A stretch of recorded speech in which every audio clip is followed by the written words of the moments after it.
जान गवाएगा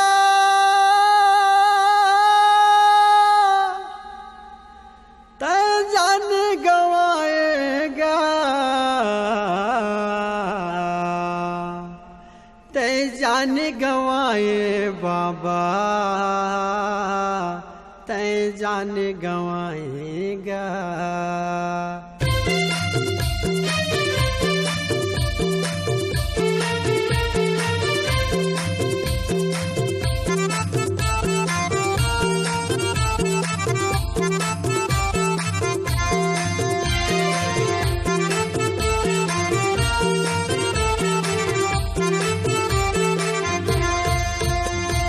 जान गवाए हो बाबा औरा बांधन तो जान गवाए हो गुरु औरा बांधन तो जान गवाए हो बाबा औरा बांधन तो जान गवाए हो बाबा औरा बांधन तो धोखा दे के मारी सव तोला मोरे बाबा धोखा दे के मारी सव तोला मोरे बाबा छत्तीसगढ़ के छतरी राजा मोर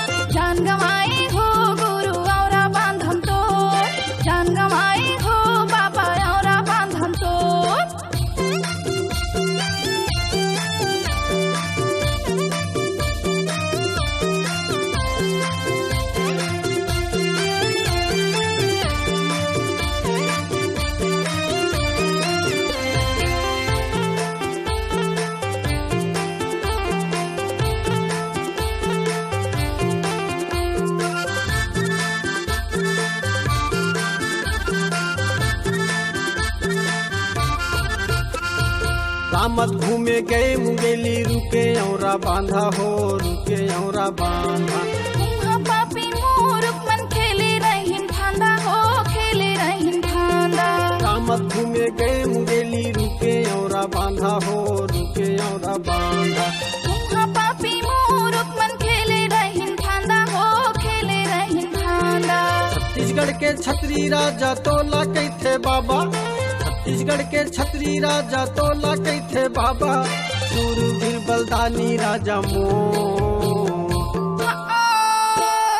जान गवाए हो बाबा औरा बांधन तो जान गवाए हो गुरु औरा बांधन तो जान गवाए हो बाबा औरा बांधन तो जान गवाए हो गुरु औरा बांधन तो।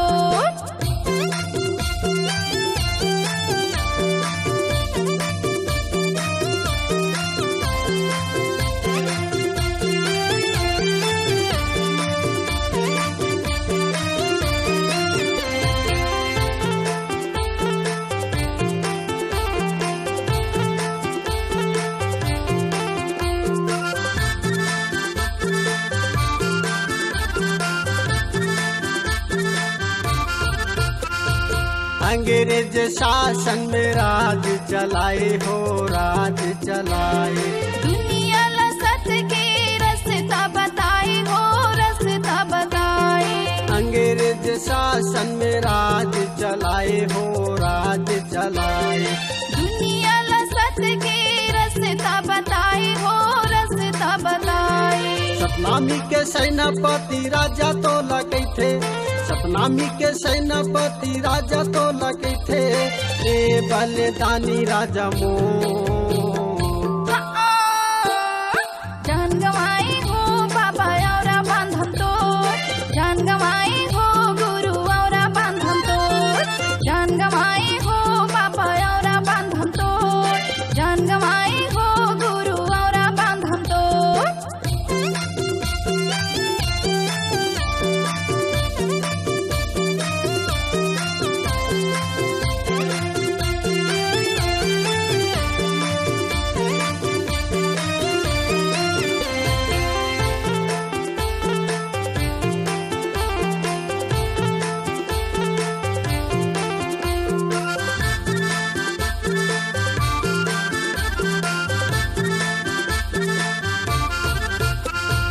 धैर्य के निशानी ला दुनिया में गड़ियाए हो दुनिया में गड़ियाए।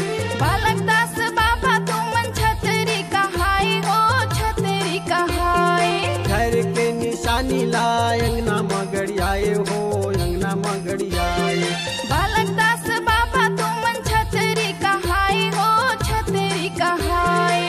घासीदास के दूसरा पुत्र तोला कैथे बाबा, घासीदास के दूसरा पुत्र तोला कैथे बाबा, सूरवीर बलदानी राजा मोर।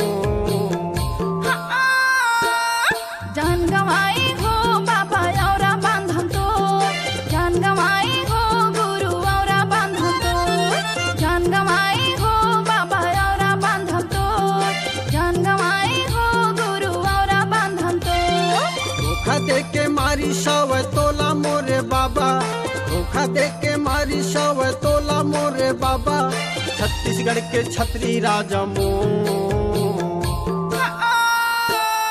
जान गवाई हो बाबा औरा बांधन तोर, जान गवाई हो गुरु औरा बांधन तोर, जान गवाई हो बाबा औरा बांधन तोर, जान गवाई हो गुरु औरा बांधन तोर। जान गवाए हो बाबा औरा बांधन तोर, जान गवाए हो